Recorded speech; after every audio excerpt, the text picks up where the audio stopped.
Well, I want us to dive straight into relationships. My guest in studio, his name is Joe Wisdom.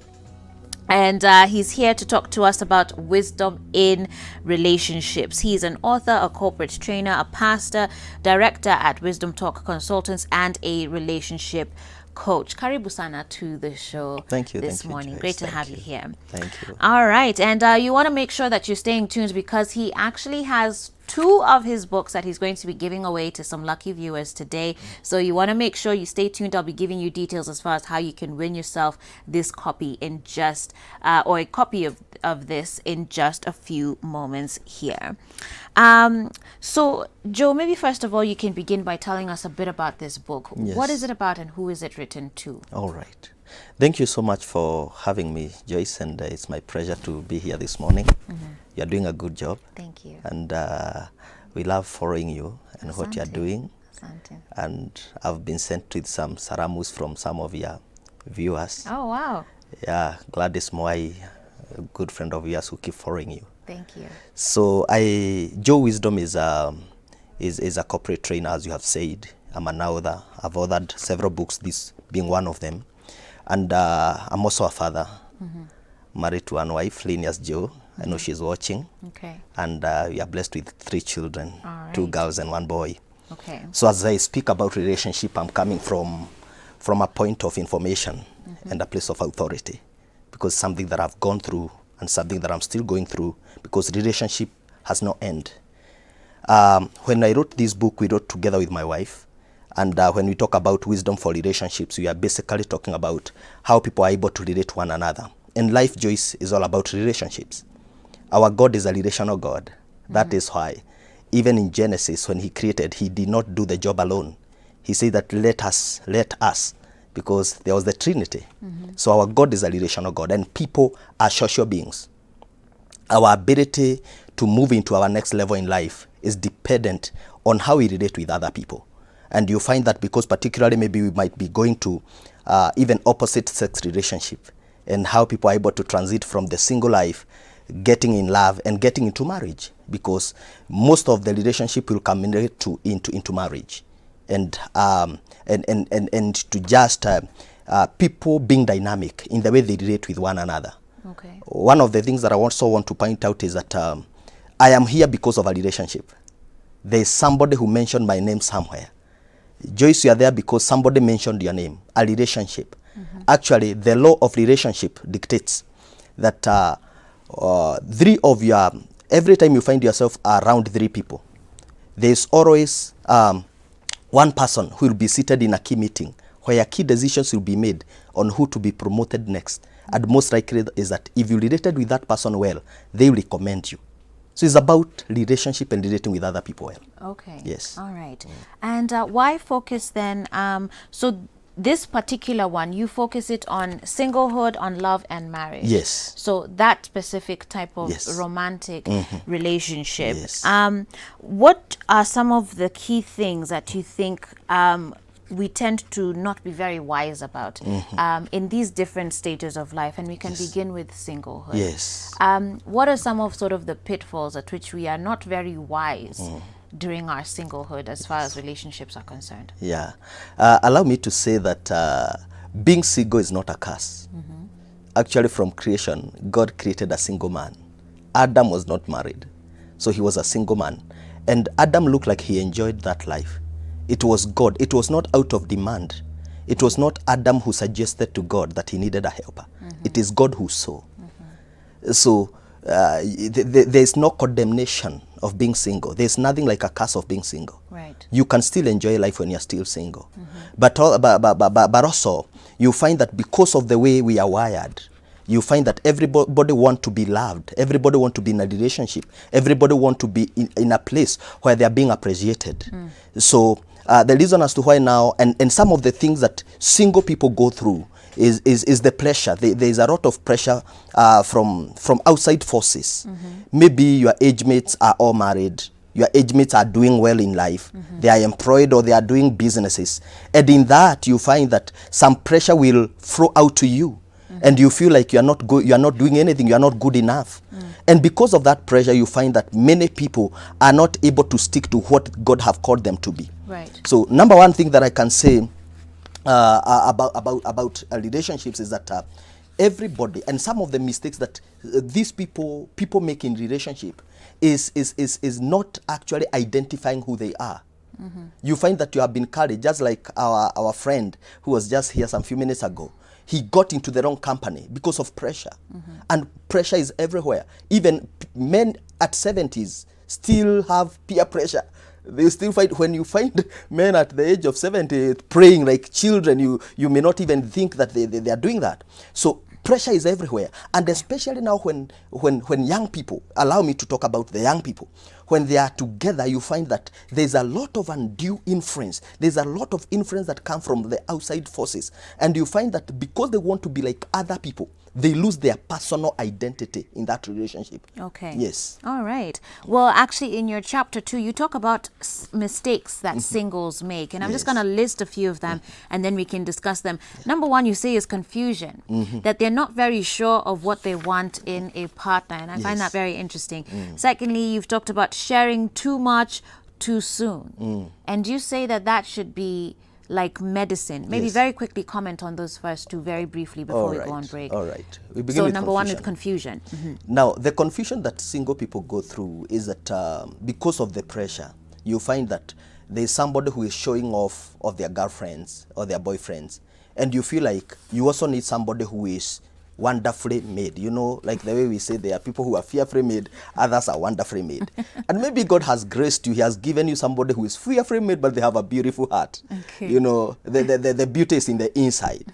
But because your friends have people who they can show off, you find some pressure. Right. And you begin to see that you begin to go looking out for people maybe who are light skinned, people who are this category, people who have the hips, people who have all these manner of things. But God have given you yours. You know, anyhow is a how. Whichever way you have it at the end of the day. Oh my. So you find that when you begin to get that confusion, it's very easy for you to miss out on what is ordained for you. Okay. And just allow me also to say that when in that confusion, you find that people keep seeing, you see, they say that beautiful ones are not yet born.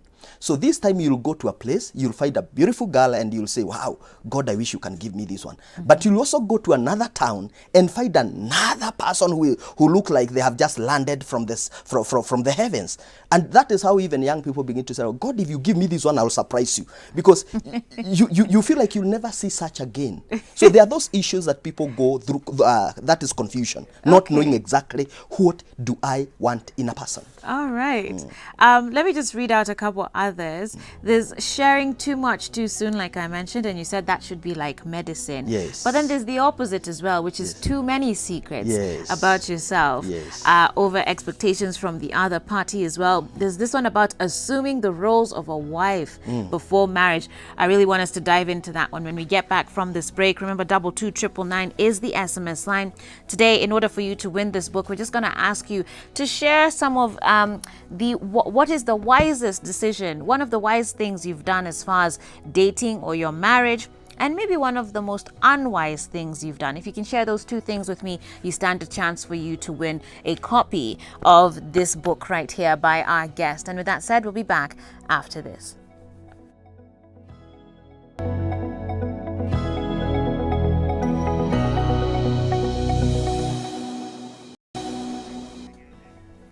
Hey guys, welcome back to Full Circle with Joyce. Thank you again for your company. Remember, I have a book giveaway today. We're talking about wisdom for relationships, and I have 2 copies of this book right here by my guest. It's called Wisdom for Relationships. He co-wrote it with his wife, pictured there. And all I'm asking you to do is tell me, 1, what is a wise decision you've made in your dating or relationship or marriage life? And number 2, what is an unwise decision that you've also made in your relationships, for a chance to win yourself a copy of this book right here. Okay, 22999 is the SMS line. I'll be looking out for your SMSs as we go along with the show. But jumping back into our topic, and welcome again, Joe, to the show. Thank you.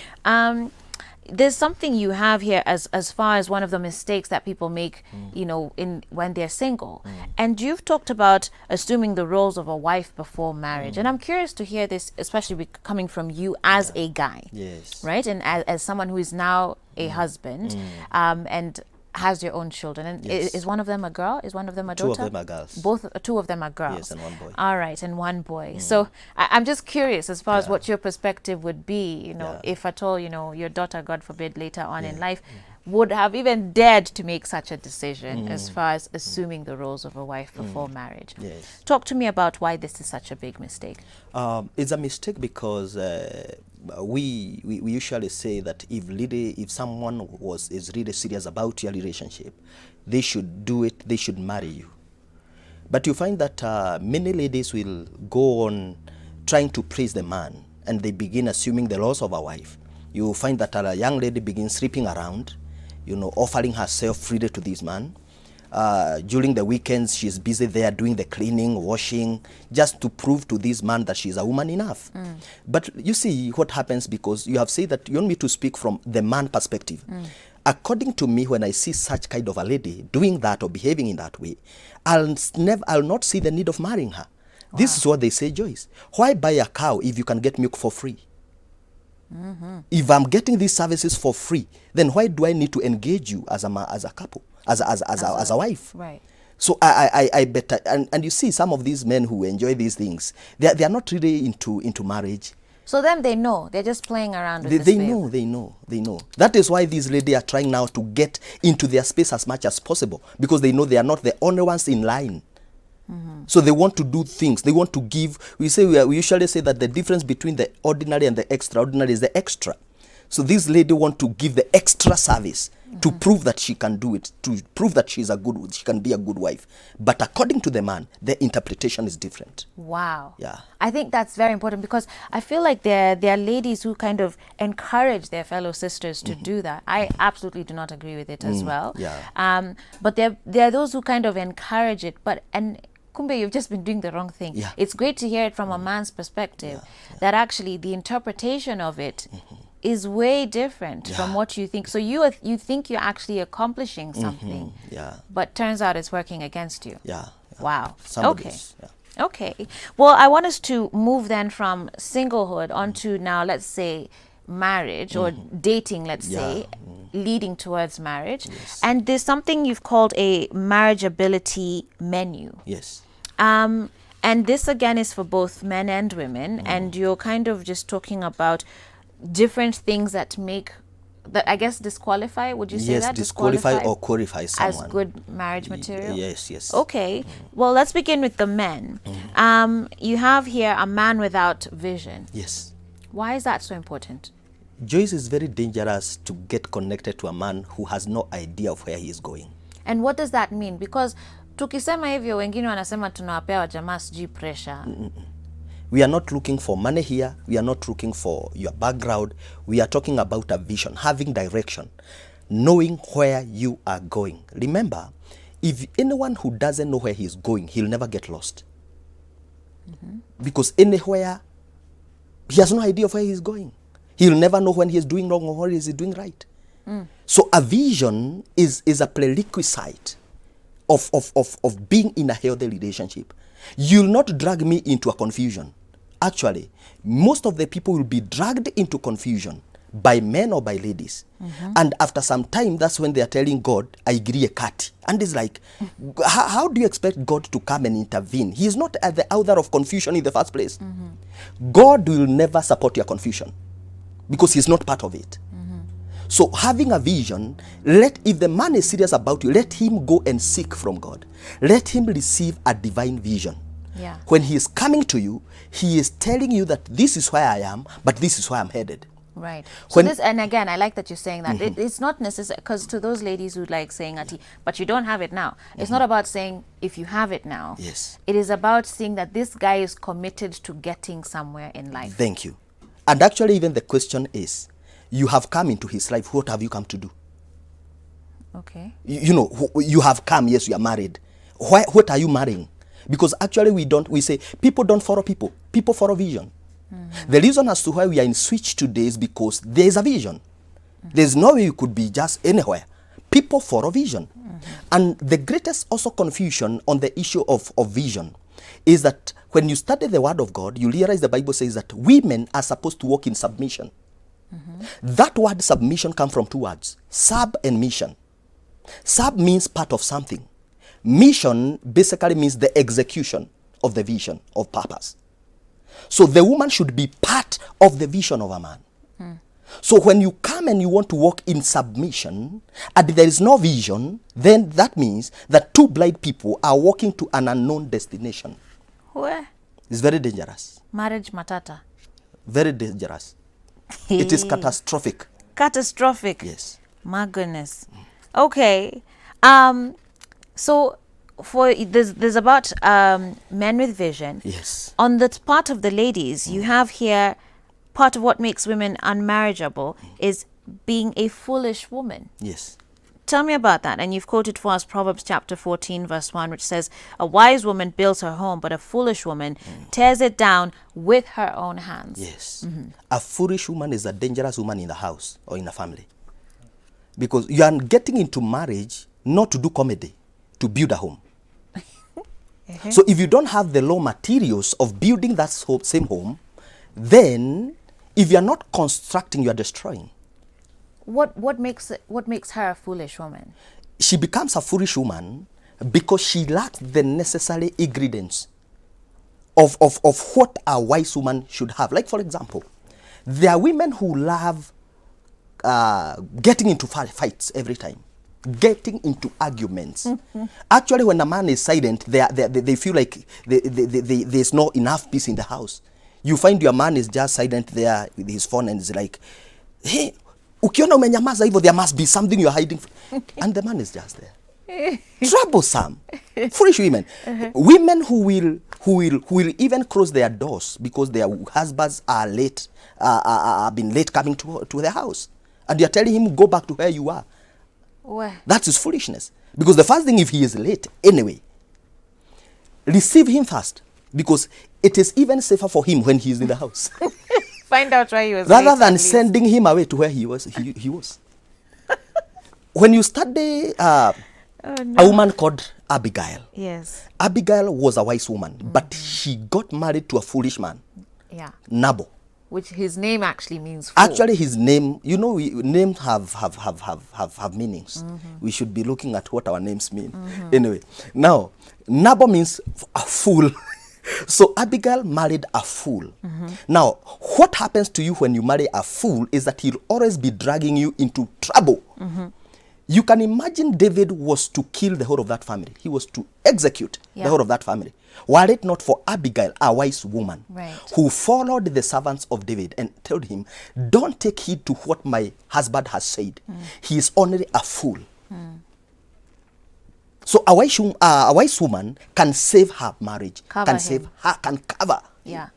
Now, the problem is when you get married to a fool because you keep covering him until the kingdom come, until he dies. Oui. Okay. And covering him is a full-time job because you don't know where he went and messed up. No. So you don't even have enough time to build because you are covering him. You are playing his role. I see there's also on the man's side, there's a foolish man as well. There's a lazy man as well. Then, Akia Nani, hii hapa number 7, page 31. Umeandika hapa a slay king. Yes. Stroke gold digger. Yes. My friend, please, what is happening? Just read to us who is a slay king around that place. Wololo. Okay. A slay king is a male version of a slay queen. Oi. A man who does nothing in his life but remains smart, manicured and pedicured, his hair dyed, sideburns and a sharp shooter.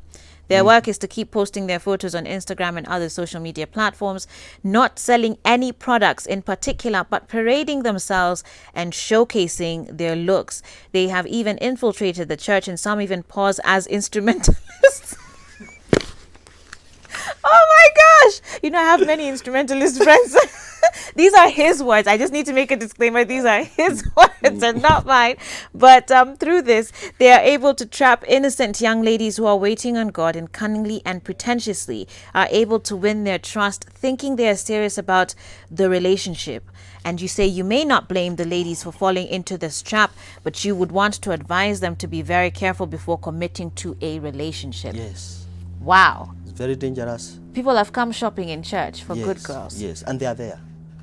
And when some of the disciples asked of what shall be done to search who are there, who are, the tares. You say that don't uproot the tares. Let them grow together with the wheat. So we cannot excommunicate them from the church. They are supposed to be part of the church because the church is a hospital. Maybe with the time they'll be transformed. But I feel sorry for the young ladies who fall prey of these men. Wow. Gold diggers or slaking. These are men who have nothing. They don't do anything for life. They have nothing. They will never tell you this is what they do. Or they'll tell you, I'm a entrepreneur, I'm a businessman. You ask him which business. His business is you. Do you know that some of them have even gone to an extent of colluding with some of the bankers? And they'll know your bank statement. They'll know your bank account. You have like real stories of this? My friend, they are there. People who go and they can beep into your account, they can know how much you are worth. Some people who misbehave in the banking industry, they'll tell you this person have this much, and you begin pursuing that lady. Now when you capture their attention, if that lady has a kid, you even pretend that he loves the kid. Because the easiest way to capture a lady who have a kid is by loving the kid. And they will bring you closer, and they begin to take what belongs to you. He begin to raise issues about money. I need this. And because you have loved these men, you release your account to him. And that is the end of your life. Wow. So certainly I need to be very careful. This is why we always talk about dating with your eyes open on this show.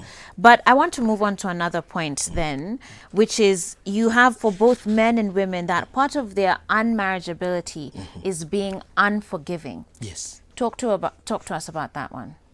Forgiveness. You can be dating a man who doesn't understand forgiveness. You do a stupid mistake and they keep repeating the same mistake. They keep telling you about it. You talk about it and you sort out issues, but when you try to do something else, they still remind you. And there's nothing as bad as when someone keep reminding you of your past. Because he also have a past, and maybe you don't keep reminding him. And this is meant to intimidate you when you want to ask some questions. When you catch him cheating on you, he want to remind you, remember. Yeah. So you'll never speak. You'll never talk about anything in that house. And there are ladies who do the same. And there are ladies who now keep telling you, you remember, maybe the guy was caught doing something, or maybe a message on his phone. And they keep telling you, remember I saw you, remember. So it doesn't matter how many times you talk about an issue, they will never forgive you. They will never forget about what is already gone. It's very dangerous. It's very dangerous. Wow. Hey, okay. I want to get to some feedback here. Yes, please. We've had quite a bit of feedback come in response to, of course, the book giveaway that we're having, and I'll be announcing winners for that soon. But also, let me just actually touch on the SMSs as well. Someone here says, hey, Joyce, I'm Martha from Uthiru, silent follower, Full Circle. The wise decision I did was letting him go rather than losing him to someone else. And the unwise decision was doing wifely duties before he made me one. Okay, so people are confessing that they've actually fallen prey to that. Someone here said, hey Joyce, I'm not dating at the moment. It's Kate from Mombasa. My wise decision on dating so far is taking my time to make friends and know people. This helps me identify the qualities in people and to know what I want so as to avoid confusion, an aspect mentioned in the book. And you say the most unwise decision so far is comparing my relationships with others, and that is through disclosing too much with friends about my relationship. Very important. Again, we don't even have time to go through all the different segments, but hopefully we can do that again another day. But let me read this one from Lily, watching from Eldoret, saying, I am married and the wisest thing I have done is to always submit as a wife no matter what, and this has kept me going. The worst thing I have done is keeping too many secrets, which later lead into a lot of issues. And maybe we need to call you back to talk about secrets. Maybe, and hopefully you can come with your wife too one day if she'd like to. Shout out to your wife, I know she's watching. Maria from Kamulu says, Joyce, the most unwise decision I made made in my previous relationships was giving it up too soon. Now, sexually, I guess. But I prayed to God for wisdom, and now the wisest decision I made is that I've chosen to wait until marriage to have sex, and God has blessed me with a good man who is waiting with me. That's fantastic. So it is possible. Yeah, There are it is guys out possible. there who, will wait with you, and they won't pressure you into it. Kush, watching from Gong Road, says, the most unwise thing I have done in marriage is give my husband all my earnings, savings, and even went ahead to borrow money for him in the name of support. And now that I have been laid off, he treats me like trash. Nani, you have to talk to this guy. That's messed up. Yeah, it's dangerous. And we feel sorry about her because she did it with a good heart, out of a good heart. And there are lots of ladies in this point. When we talk about submission and supporting your husband, supporting his vision, a lot of them will give financially because, it's the 21st century. A lot of women are actually out earning their They don't want their spouses. husbands to be a laughing stock out there. Or to Right. be, and it has happened. It happens so many times. And what I can tell our sister is that, should not give up. Wealth has wings. If she took a loan, if she gave out her savings, money will always know where it came from. Money will always go back to where it came from. If the man has no ideas, she'll still make more money. But at least she has lost money, but she has not lost the lessons. Okay. That's very important. Wow. Someone says that the wisest thing they've done is to get out of a relationship that they were not happy with and they felt they were not being treated the way they ought to. The worst thing was to get involved with a married man, blinded by love that can never be. Oh, maybe I need to have a discussion on that one too at some point, because I know a lot of ladies too have found themselves in that situation. Thank you for sharing that.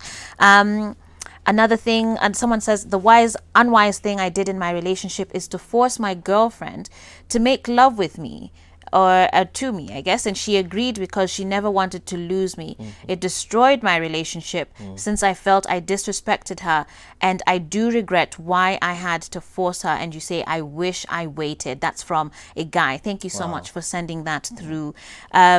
Someone here says, the most wisest thing I've done in my relationship now is to maintain purity. Wow. The most unwise thing I have done before marrying my man in another relationship is not to love myself first. Wow. It's a key thing to have self-love and to find your identity in Christ. And your name is Sarah. Oh my goodness. There's so many amazing SMSs. Next time I'll ask you to come with even more books. Yeah, it is okay. It is it. Okay. Someone here says, I think the most wisest thing I've done in my relationship is avoiding sex. It's Faith watching the show from Utawala. Another says, oopsie. Okay, let me scroll back down. Okay, where am I? The unwise thing I have done is making my ex to be my friend, yet I'm married. How can I do it? Oh no. Oh no. Oh no, darling. No. And she's my namesake. She's called Joyce from Nakuru. Please help out Joyce What from is Nakuru. the thing, please, again? She's saying that she's friends with her ex and she's married. Now. Very quickly. The danger of marrying. One of the mistakes also in this book about one of the mistakes single people make is inability to let go of an ex. The word ex, I first want to give the meaning of the word ex. The word ex is a short name of example. So ex means an example. So what you had was an example of what you really need. So the real thing is coming and she should be patient. Example. Yes, ex is an example. So may she be patient. Let her be patient. Her man is coming. But it's very easy to find yourself. This is what we call, Joyce, the power of X. If you're not careful enough, you find yourself sliding back to a former relationship because there's something that you love and you admired about that person. Jameni, I have to wrap up the show. I mean this segment, but wow, Joe, and you're unaitwa Joe Wisdom, nani wisdom ya ukweli. Thank you very much for coming on to the show. I need to announce our winners. 2 of you are going to get a copy of this book. I have here Jeff from Thika, and your SMS read, I'm Jeff from Thika. This segment of relationship is my best because my wife left me because of her ex.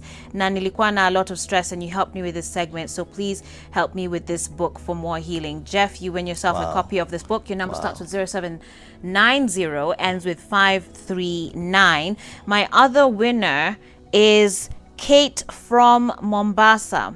Wow. Kate from Mombasa. I'm trying to remember your SMS here in the midst of everything. Here we go. You're the one who said that your wise decision was taking time to make your friends and know people, and that's helped you identify the qualities in people and what you want to avoid so that you don't end up in confusion. Your number starts with 0706, ends with 787. Congratulations. You also win yourself a copy of this book. Joe Wisdom, it's been great talking to you. Wow. I think we'd be happy to have you back later on and just kind of unearth some of these things. Hapo umesema ati X ni example. Yes, it's just an Kali sana. Very quickly, your social media handles and how people can follow you to get the book. Wow, so you can get me through Joe Wisdom Roa. Right here. Joe Wisdom Roa, that is on Facebook, and Wisdom Talks on Facebook also. Or you can also get my number, can share my number. Sure, very good. 0723 781 351. 0723 781 351. Thank you so much, Joyce. Thank you. God bless you. God bless you. All right, guys, we're going to take a break now as we get ready for our final segment of the day. Coming up next, we have fitness. So stay tuned and we'll be back after this.